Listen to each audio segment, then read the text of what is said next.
Thank you, Kelly.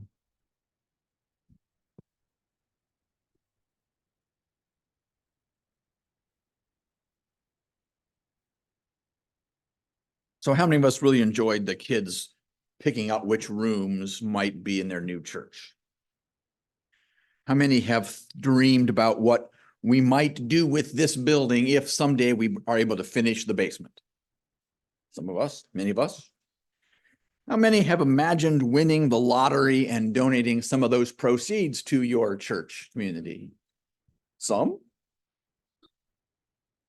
So I'm going to imagine today that Elon Musk wakes up one morning with us. Well, maybe someone actually has money. Jeff Bezos wakes up one morning and realizes how he might do more good in the world by giving billions of dollars away. And he somehow rolls some dice or something and discovers this congregation and gives us a whole bunch of money so that we might build a new church building.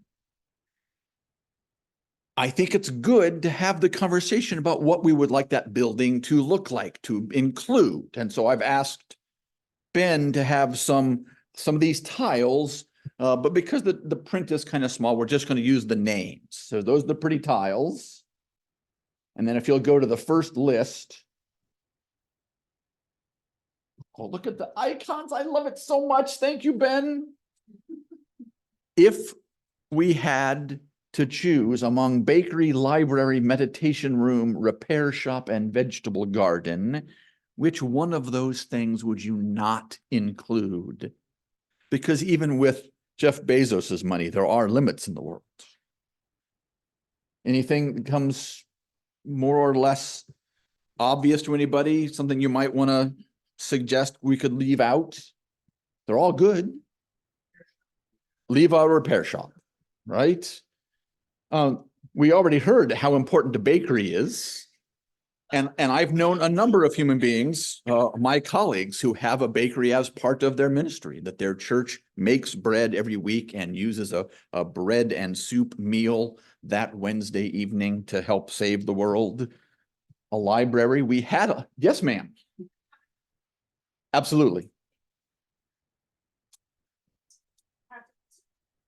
That's a good point. You don't have, you can meditate lots of places, but getting your car fixed would be a steady way of bringing people into the building.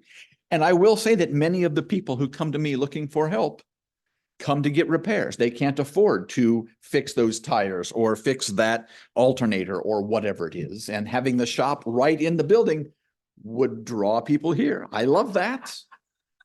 How many of us know we have a library in this building? Most of us, but not all. There's in the boardroom, in the conference room in there, there are a couple of shelves of books that you can take out and take home. So we have a library already. And meditation room, meditation is important. Many of us do some meditation in our practices. We have had a vegetable garden. We may again have a vegetable garden. I think there might be peas out there. Donna, did you plant peas yet? Not till the 17th, because that is, in fact, when you're supposed to plant your peas is St. Patrick's Day in Michigan, at least, and evidently Indiana. So all those things are important. All these things could be part of a thriving church community. What is our next slide? An aviary, a kitchen, a reception room, a schoolhouse, and a walking path. And a walking path is always good, but in my head, that's not just a walking path, but it's a labyrinth. Thank you very much. Yes.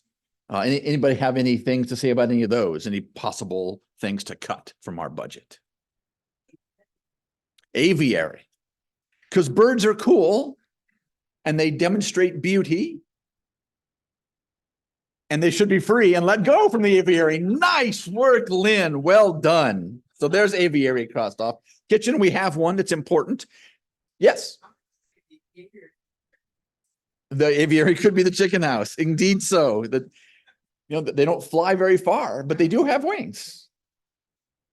Our kitchen isn't a full kitchen. So maybe in the next building, we would have a full kitchen, but we could actually cook in and instead of just warming, but still a lot of good things happen in that kitchen. and feed us both physically as well as spiritually. I don't know what a reception room is exactly. Yes, Ben. Yeah, go please.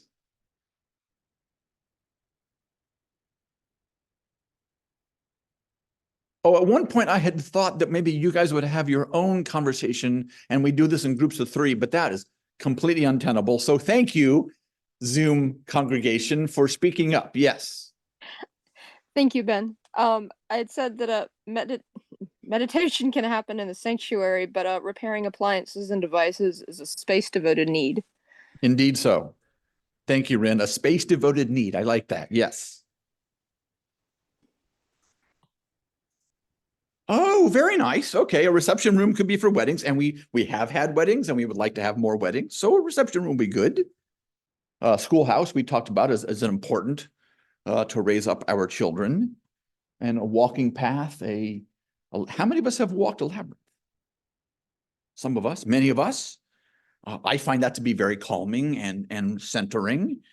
Be super cool. We could paint one out here on this area, right?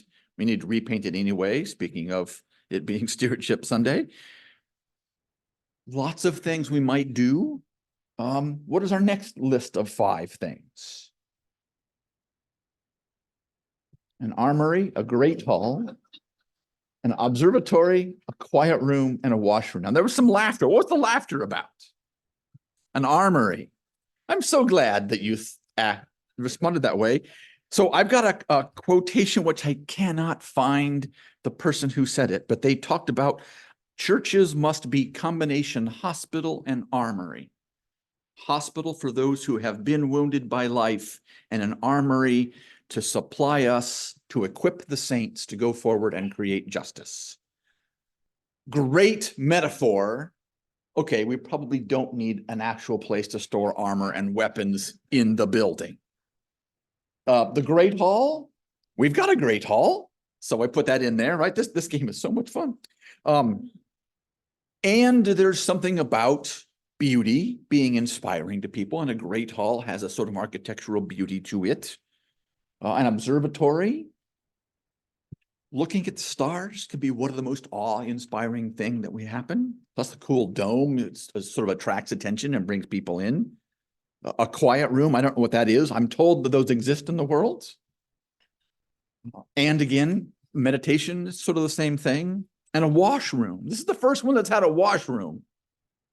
The picture on the cover of your order of service is Unity Temple, which is a UU congregation in Oak Park, Illinois, designed by Frank Lloyd Wright, one of America's best architects. Beautiful.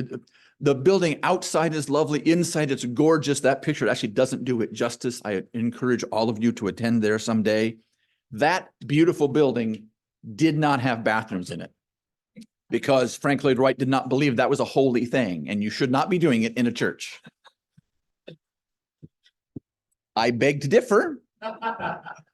It is a very human thing. It is therefore holy, and we need to do it. Yes. Uh-huh. Oh. Mary Kay does do massages, and 0 Point. Yeah. Yes. I picture something more. I love it. Yes, thank you, Vicki. It should be a quiet room. There could be massage or 0 Point energy work, all sorts of energy work. And if it were doubling as the teen room, they might have vivid colors and interesting graffiti and not be as conducive to the mellow, nice quietness which we need. Thank you so much. See, all these things are important. We need to have a big church. What is our next? Sorry, yes? Excellent. Yes, please zoom ahead, folks. One could argue that the combination of skills learned and gifts and resources created from the kitchen, the repair shop, the garden, would thus provide arms and armor for people marching forward. Indeed so. Thank you, Rin.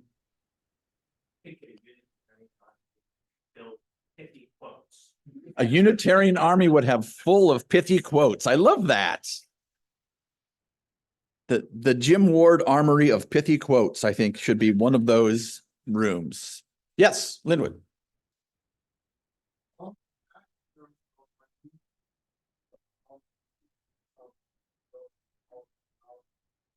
Armed with knowledge and understanding, indeed so. Fabulous.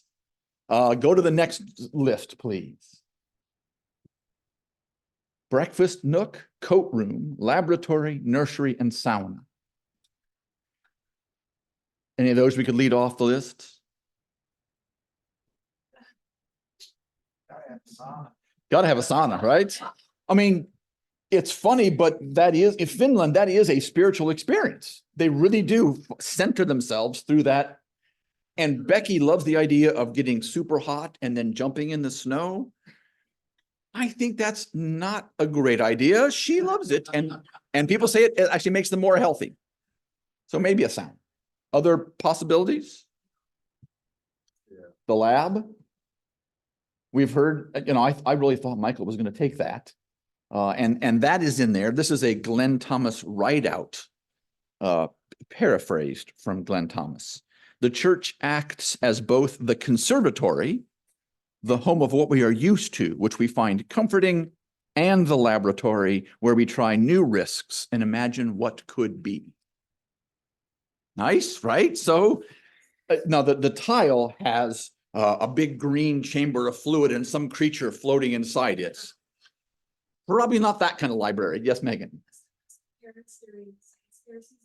It would be a service to parents during science fair season, right? Some kind of laboratory there. All, you know, we're not paring this list down very well, are we? And what's our last list, Ben? A broom closet, a children's room, a flower garden, a laundry room, and a wine room.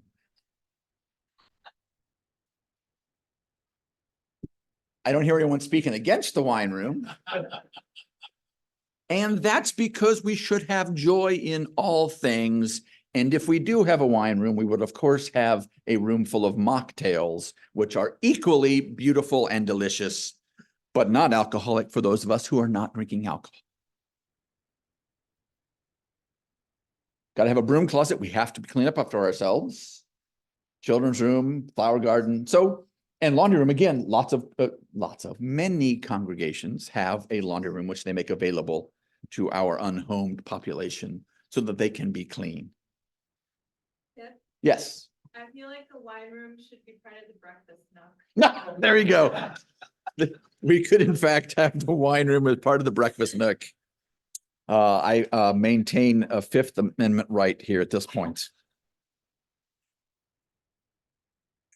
All of this is kind of amusing, kind of fun, right? But it's also real. This is an important conversation about what we want in our church.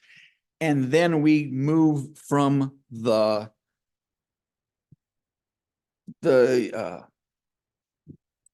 let's point out that the church is not the building, it is the people. This is the building, we are the church. And as a congregation, we must spend our effort making it a better, more robust community for each other. We might spend effort as a congregation making it easy for people to find and form relationships together. That's what the church is. We're building a building is great, and we can have all those things. Building the church is building relationships, building community among us. One of the reasons we do that is because social isolation is in fact harmful. The most recent study I've seen says that social isolation increases our risk of death by 29%. It's as if you're smoking a pack of cigarettes a day. Connections and relationships save lives. Another piece is that facing the bad news of the world is hard. If you think very long about Gaza about what happened to Nex Benedict, about our Supreme Court. In the last 10 days, two different well-known professional journalists have admitted on their timelines that they are struggling with the events of the day and need to take time away. I've heard several entertainers in the last 10 days expressing publicly that they're near their limit.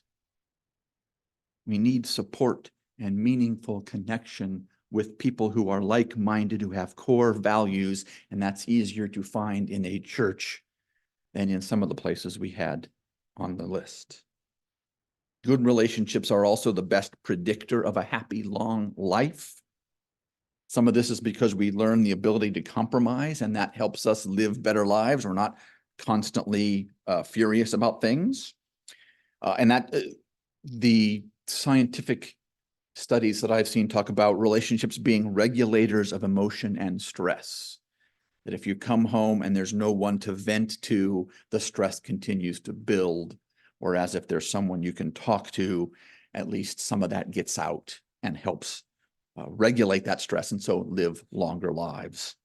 So spending more of our energy and our time and our effort and our money for fostering deep relationships in a place like this seems to be one of the best things we can do with our energy and time and money. And then sometimes people say, well, money doesn't buy happiness. I mean, it kind of does. Insofar as reducing anxiety and unhappiness makes us more happy, more money can do that. Up to a point, the studies I've seen say up to $75,000 a year, it does actually make us happier. Beyond that, not so much. The most recent study I've seen on this is a little more nuanced. It says beyond 100K per year, money doesn't make you happier unless you're already a happy person, in which case it does. And beyond 100K per year, if you're not a very happy person, that doesn't help anymore. So that's sort of the Abraham Lincoln quote, most folks are as happy as they make their minds up to be. If you've made your mind up to be unhappy, you're not going to be even happier after 100K. I don't know that money buys happiness. It can help create the conditions that foster happiness. And some of those conditions are participating in meaningful work and having meaningful connections like this. So there is really no better way of spending your money than spending on a way that creates meaningful community together. Which gets to the actual ask part, which is always the hard part now, isn't it? And people, when we are thinking about how much you can dedicate to the health of our congregational community, let us not withhold our offerings out of shame that they are not larger. I can't do as much, so I'm just going to try and fade into the woodwork. We're looking at 100% participation as our goal this year. Alice Walker, we can do nothing substantial toward changing our course on the planet without rousing ourselves individual by individual and bringing our small, imperfect stones to the pile, and thereby co-creating an edifice of hope. We must bring our small, imperfect stones, coins, bills, to help create this edifice of hope. Don't think about our lofty budgetary needs. Think about your own life. How much energy, how much time, how much money can you comfortably dedicate to this congregation? And then just a twitch more to feel the satisfaction of meeting a challenge. Let us not take on the burden of ourselves resolving the issues. Full-time or half-time or three-quarter time minister, part-time or full-time office manager, paying our religious educators, paying Ian appropriately for all the work he does, maybe paying the sound people and Zoom hosts, paying a professional janitor instead of relying on overworked volunteers. Do not imagine that you have to solve those problems yourself. Rather than put those burdens and expectations on our own imperfect offerings, let us, in Alice Walker's words, let us pledge an amount that makes us feel in full bloom, vivid and alive. May we co-create a congregation full of vivid, blooming human beings.